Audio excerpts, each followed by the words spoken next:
Halo, selamat pagi semuanya.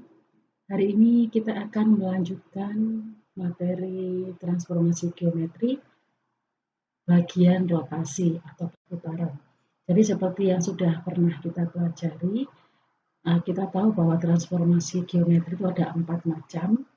Yang pertama adalah refleksi atau pencerminan, kemudian translasi atau pergeseran, kemudian rotasi atau perputaran, dan yang terakhir adalah dilatasi atau perbesaran. Nah, ini adalah bagian yang kedua yaitu rotasi atau perputaran. Definisi dari rotasi adalah ini adalah salah satu bentuk transformasi geometri dengan memutar suatu objek atau bangun geometri terhadap suatu titik tertentu. Jadi di sini kita akan belajar untuk memutar titik, memutar garis, atau memutar suatu bangun bidang datar terhadap satu titik. Nah, di sini kita akan belajar titiknya adalah pusat rotasinya adalah 0,0 atau pusat koordinat.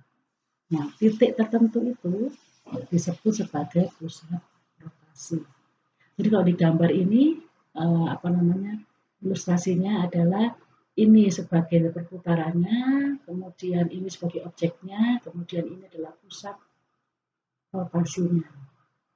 Nah, kita akan belajar bagaimana objek yang ini bisa pindah ke sana. Itu mengikuti rotasi berapa derajat dan sebagainya.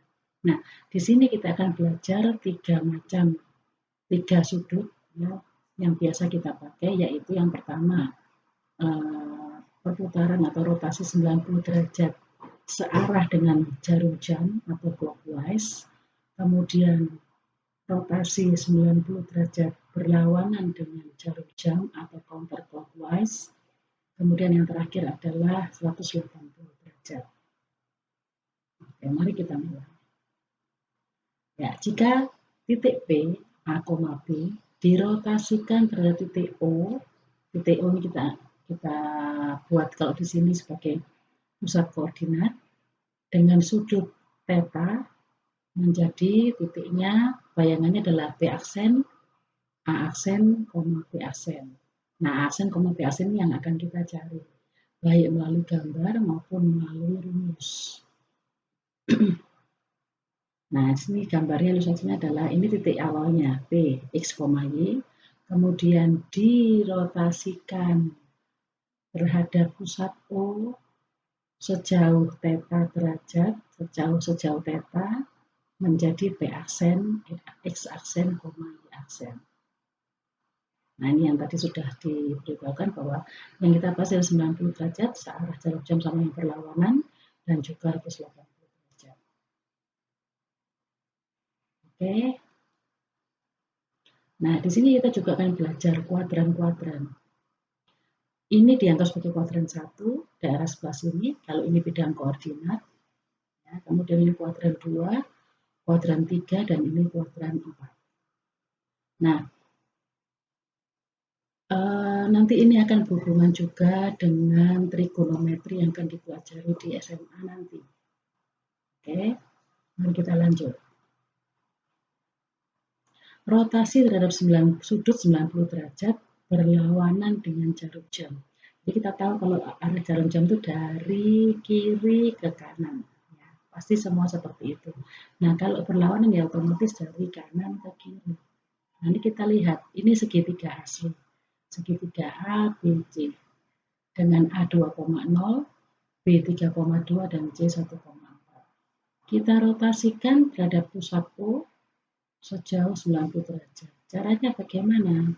Kita pakai jangka, kemudian jarumnya jangka di sini, di pusat koordinat, kemudian pensilnya jangka ada di titik A. Kemudian kita putar, kemudian kita ukur dengan busur sampai di mana 90 derajatnya, kita temukan ternyata tempatnya di sini. Begitu juga dengan yang B. Jangkanya ditaruh di O sama di B, jarum sama pensil jangkanya, kemudian kita putar ke sana. Setelah itu kita ukur dengan busur, ya, dengan nolnya busur adalah B, pusatnya busur adalah 0,0 ini, Kita cari 90 derajatnya, kemudian kita tarik garis dan ketemulah garis putus-putus yang lurus ini dengan garis lengkungnya jangka. Ketemu di mana itu berarti titik D. Jadi di sini kita butuh 3 macam, buku kotak, kemudian jangka, dan busur. Tentu saja kalau penggaris, pas busur juga bisa dipakai untuk menggaris ya, jadi sama saja. Jadi 3 yang kita perlu ada. Oke, demikian juga dengan C. Nah, setelah dapat A aksen, B aksen, C aksen, maka bisa digaris juga sehingga ini adalah segitiga bayangan dengan rotasi 90 derajat counter clockwise atau berlawanan dengan jarum jam. Oke, kita lanjut. Ini rotasi terhadap 180 derajat.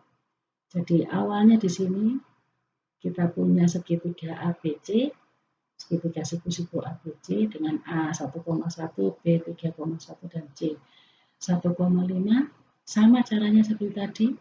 Misalkan kita mau muter titik C ya. Tarik garis putus-putus dulu dari pusat ke C. Kemudian jangkanya dipegang, jarum jangka taruh di pusat koordinat dan pensil jangka ditaruh di C. Kemudian kita putar yang kira-kira 180 derajat. Nah, misalkan sampai di sini ya, sampai sepanjang ini tidak apa-apa. Kemudian ambil busur. Taruh busurnya di sini dengan pusatnya busur itu di 0,0. Kemudian C ini sebagai 0 derajatnya. Kita cari. Oke, busur 180 derajatnya di mana? Kemudian tarik garis putus-putus ini sampai bertemu dengan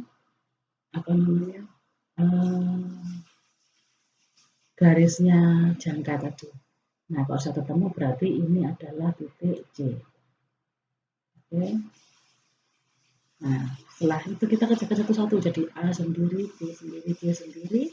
Setelah dapat A aksen, B aksen, C aksen, mari kita garis. Sehingga menjadi segitiga bayangan A aksen, B aksen, C aksen. Oke.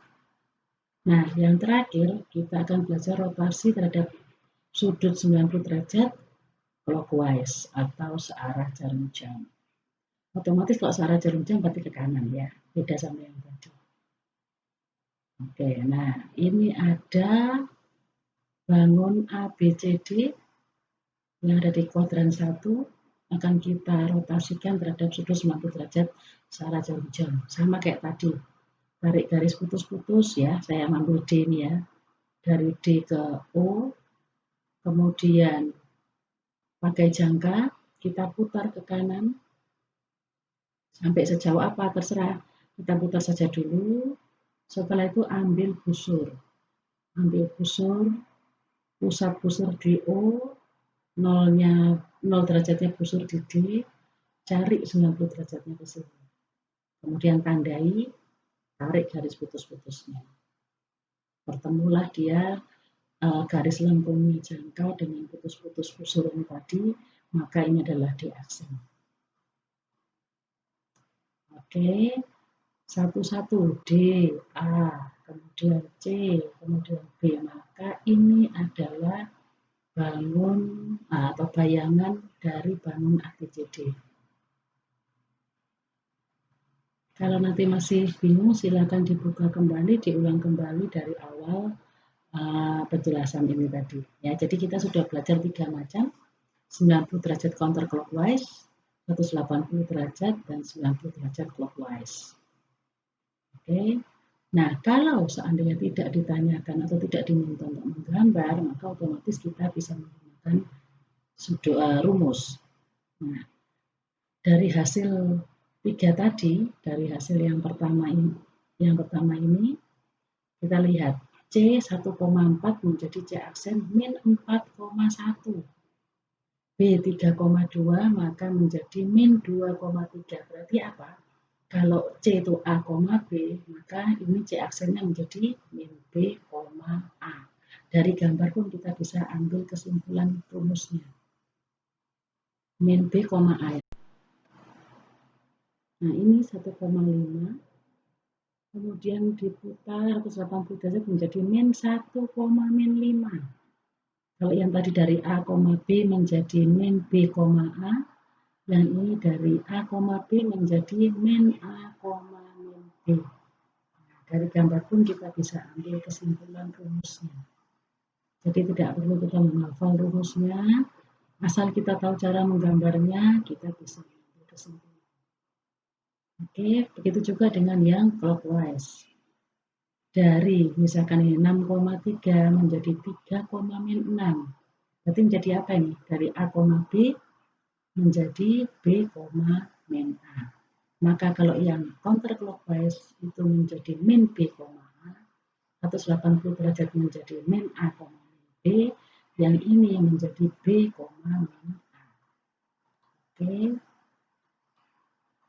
Nah, B, A, kemudian B, min A, dan yang terakhir min B, min A.